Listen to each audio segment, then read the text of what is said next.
This is a video all about the windows in a Mercedes 107 SL. I'm going to show you how they go together, how to repair them when something goes wrong, where to get the parts and what it's going to cost.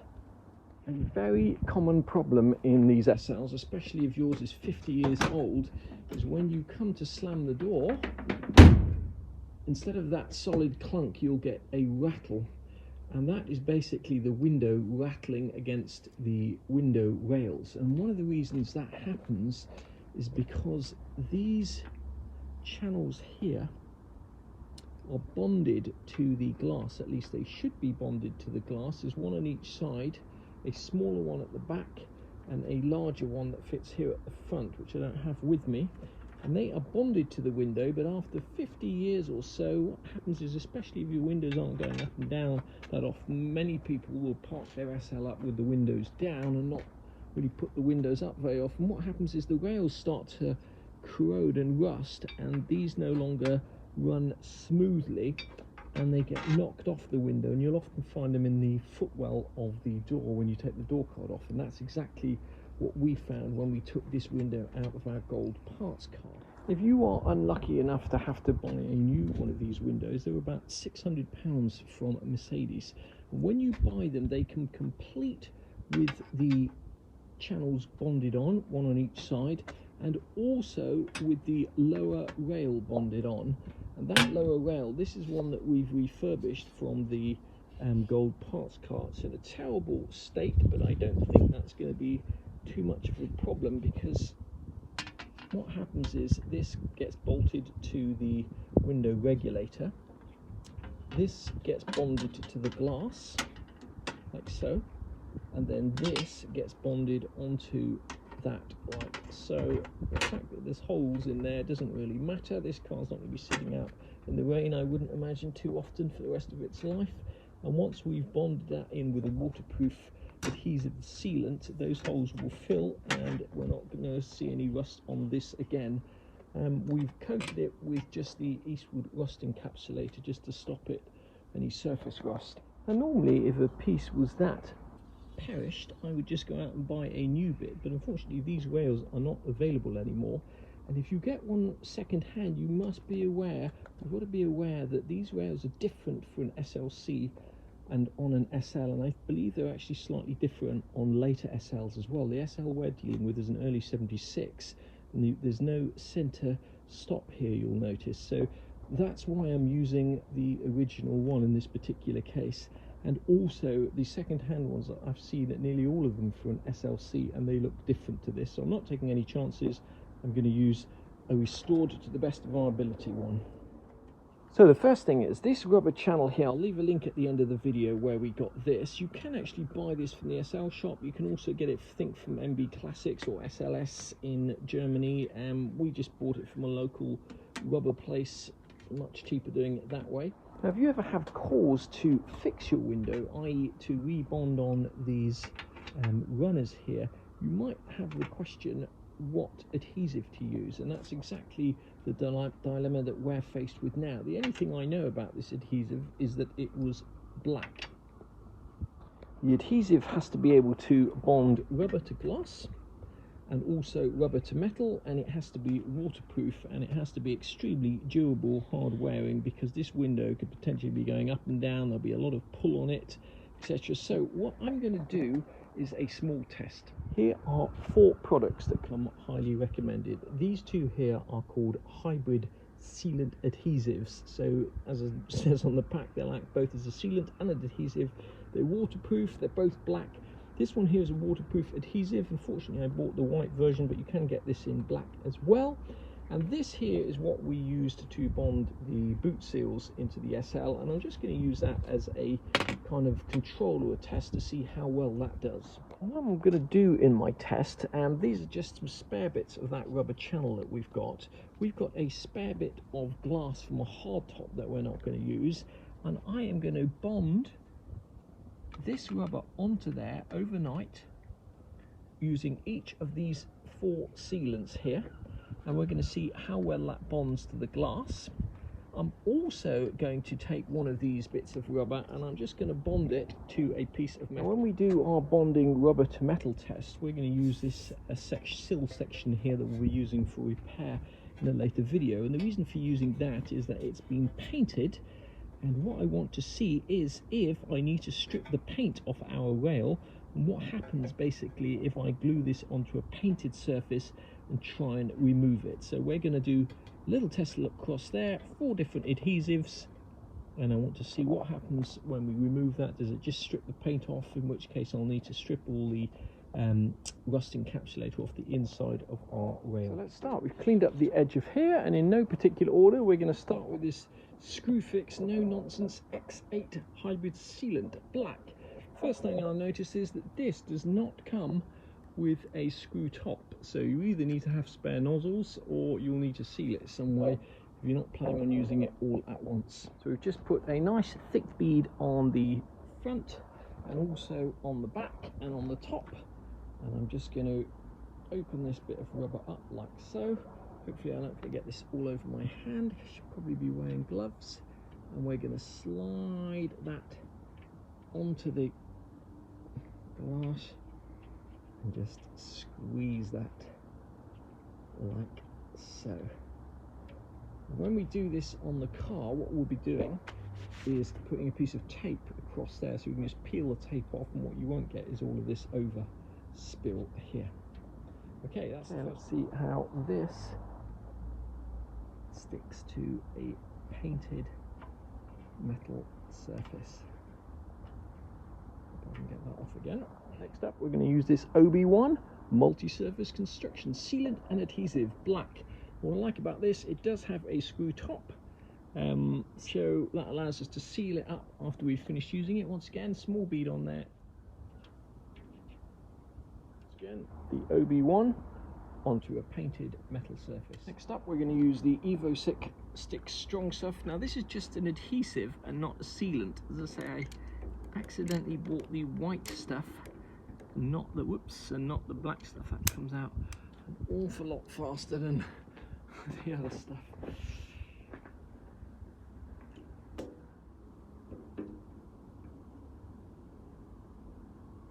Just put a little bit on there. As I say, it comes out a lot faster than the other stuff, so we don't need very much of it.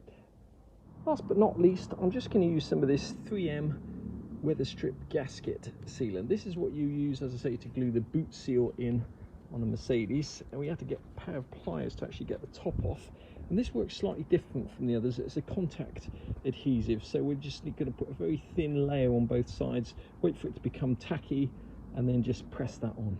We've left that for a few minutes, pretty much dry to touch. Now don't forget, with the 3M you have to coat both surfaces lightly, so we've coated both sides of that lightly as well. We're going to open it up and then we're going to squeeze it on there.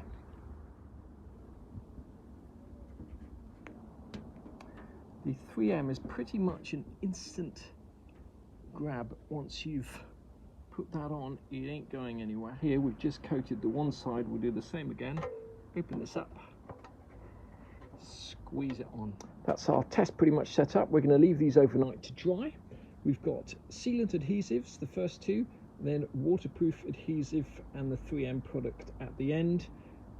We're going to see which one works best. We'll come back tomorrow, and whichever one works best, we will then use that on the window rail in the car. Now, just before we glue these to the window, I'm going to thoroughly clean them, make sure we've got rid of any old adhesive in the channel, and a good way of doing that is just using the Dremel tool here, Dremel 4000, and just on Amazon we bought a whole little set of these little brushes.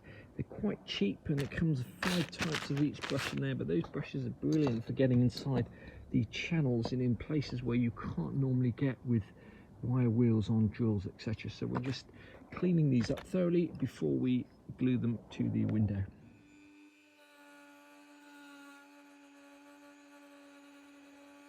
One of the reasons these often become detached is because the glue that they use on this side in the channel here, where you bond the glass, often makes its way over to the other channel, which is supposed to slide freely along the rail inside the car. And you can see, if you look carefully in there, that there are little remnants of glue, and that glue that they've used is really sticky. So we're going to get rid of all of that before we bond the window in there.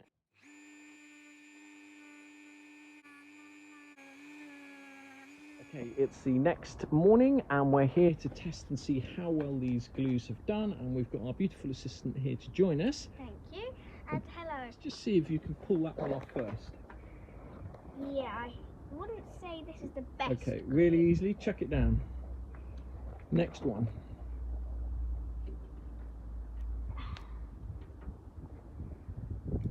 Okay, next one.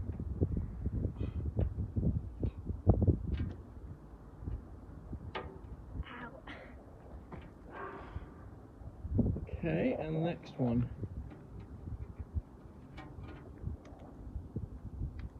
Wow, that did not seem very difficult at all to get those off. No. So far, I'm not terribly impressed with any of those. The last round was very disappointing. Maybe it was because we didn't let the glue dry for its 24 hours and it hadn't completely dried. So we're going to try on this one. Has this had the 24 hours? No, we did this last night, so this will have had about 12 hours. Okay, go for the first one. Whoa. Whoa. Wow. Yeah. Well, that was not what I expected at all. None of those adhesives and sealants did what I expected them to do at all. I expected them, when I took that off, to rip the paint off. Now, I'm not sure if it's because we haven't allowed these to fully cure. Day 3 of that test. Our first test on these bits of rubber was not successful at all. They came off far too easily. With the benefit of hindsight, it may be A, that I didn't leave the glues to cure long enough, and B, that I didn't rough up the insides of the rubber. So what I've done with this is just an old piece of A-pillar trim. I've roughed up the inside and we've left it a good 24 hours, and I'm going to get my lovely assistant to use her super strength without getting glue all over your hands, hopefully, yes, to see which of these come off easy. Just before you do it, Grace, once again, we're going to start with the X8 No Nonsense. See if you can pull that one off.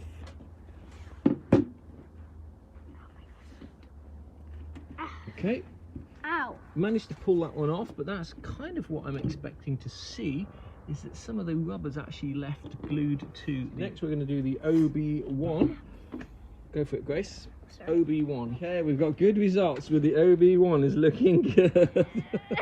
Okay, that's what I was hoping for. Next up, we got the Evo stick. Strong stuff. How strong is it?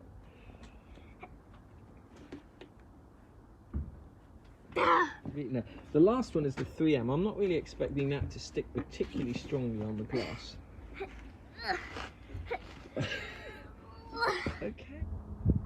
Okay, that one came off.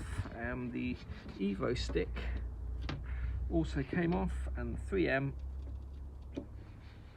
Oh my lordy. Okay, the 3M also came off, but the 3M was actually one of the strongest. Okay. So the OB1 is the one that we're going to use, because what happened here is the rubber from the seal is actually stuck to the glass, and same with the 3M, the rubber from the seal is stuck to the glass. This one here, you have got some rubber stuck to the glass, but in actual fact this is still tacky, it just didn't cure. So we're going to use the OB1 to glue our rail onto the glass. Now that we've decided what adhesive we're going to use, the first thing we've done is to thoroughly clean the bottom of this glass here, where we're going to stick the rubber strip on. We're just using the abrasive side of a sponge, getting rid of any oil, grease, etc. And now there are 4 little dimples in this glass here, and we're going to mark each of those with a masking tape, because that's where we're going to clamp our rubber strip while it's gluing, because those are slight indentations and they'll give the rubber strip just a tiny bit of purchase onto that glass. I should also mention that the back of this window should have a plastic water channel that leads from the rail all the way to the edge here. Now it's missing on this car and it's not available anymore, but that water channel will basically tell you where this needs to be glued. You'll find that if you've got a car that's had a broken window replaced or something like that, which is the case with this gold car, that will often be missing.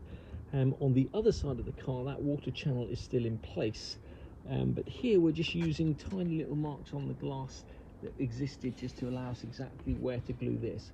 The first thing we're going to do is we're going to put masking tape on the edges, because we do not want to be getting glue on the window glass. We just want to be able to take a piece of masking tape off so we're not getting glue everywhere. So we've just masked off here, because when we squeeze and clamp this down, there's a chance that some of that adhesive is going to come out. And as I say, I don't want it getting on the glass and spend hours cleaning the glass later. It's much easier if you do it with masking tape right after you've actually put it on.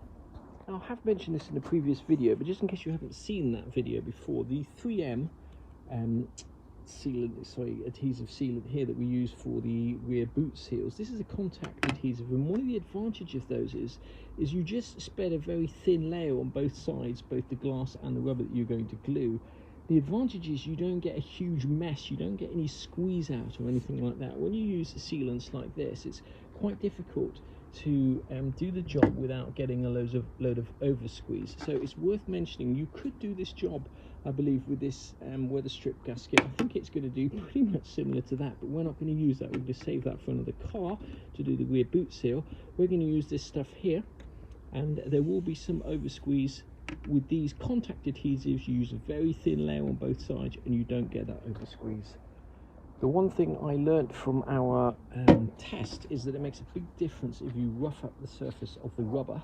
So that's what we're going to do. We're just going to force this open, and then we're just going to run a wire wheel down there and make the insides of this as rough as possible without damaging the rubber. No shiny rubber left along here, it's all roughed up and matte. The way I'm going to do this, or apply the adhesive, I'm going to put a thin bead right in the bottom of the channel all the way along. Then I'm going to lay a thin bead in the middle here, and then turn it over and lay a thin bead here. Then I'm going to clamp the rubber down. I'm going to lay a bead along here. You don't have to go overboard. Often these sealants or adhesives work better with thin layers than with thick layers.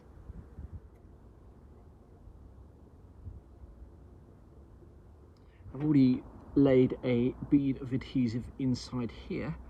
Now it is just a matter of figuring out the best way to actually attach this. That's the way to do it, is to roll it on like that. Peel it open and then roll it on.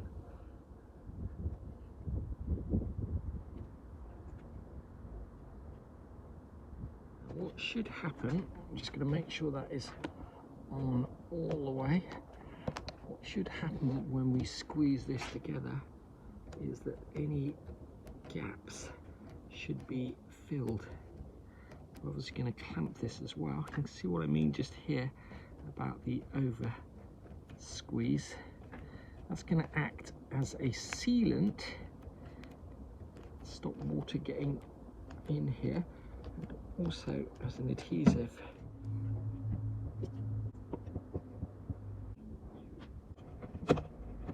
Just clamping the rubber down with 2 bits of wood to give that even pressure along the whole way, and hopefully when we come back 24 hours time, that should be pretty well bonded on there.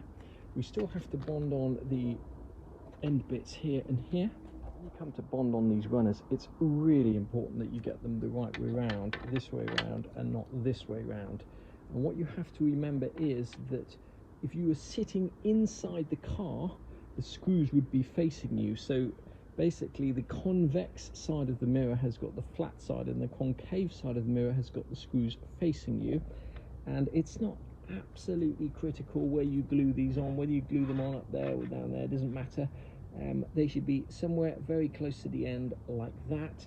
Once again, we're going to mask off all of this metal, because when we put that on, we don't want to get glue everywhere. You cannot over mask when you're doing this, and I sort of warn you now, you'll save a lot of cleanup the more and the better masking you do. You just want that glue to go on the metal faces inside there and on the glass. You do not want it to go everywhere else. We're going to do the same again, thin bead on this side of the glass, thin bead on that side of the glass, and then a thin bead down the channel. We're going to put the bead at the bottom edge of the glass, because this is going to have to slide on. Double check that we're getting this the right way around. Yes, we are. and that's going to have the effect of pushing that glue upwards.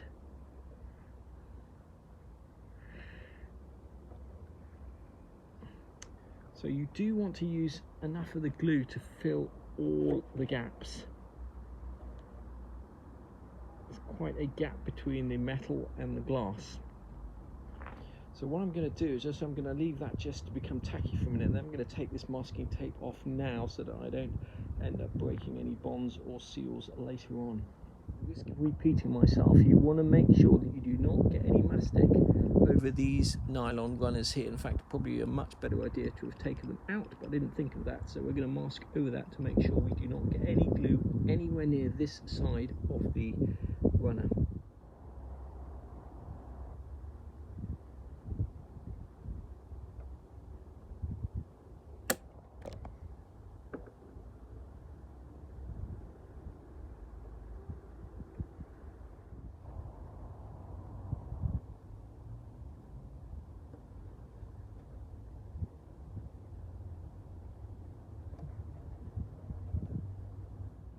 The last thing I'm going to do is just take off the masking tape, and hopefully that will remove most of our excess. We've got no overspill there of glue, and hopefully that's going to give us a good solid bond to the glass.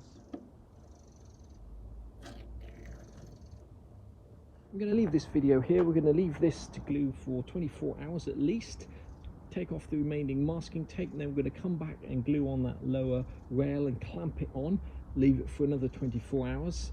In the next video we're going to be reassembling the entire door, including the window, all the rods, the lock mechanism, showing you exactly what screws, bolts, washers, etc. you need to renew it all. And then at the end of this video I'm just going to leave it with where we got the adhesive from, where we got the rubber strip from, and what we paid for it, and any other relevant part numbers. We got the rubber U channel from these guys here. The metal house for 2 meters cost us £3.69 delivered. The set of little wire brushes that we used to clean the guide rails came from Amazon, £6.49 including delivery. Those will fit a Dremel tool, and they'll also fit an electric drill. The rubber strip that glues to the bottom of the window glass is available from the SL shop. It's quite expensive, £7.13 per metre including VAT. You can also get this rubber rail from these guys up here, sls-hh-shop.de, €4.76 for a metre, plus you're going to pay tax and shipping on top of that, so it's quite an expensive way of doing it. You can also get the supporting rail from them. Once again, it is slightly different style to the one we're using with, and the various guide rails and other bits that you might need for the door and window.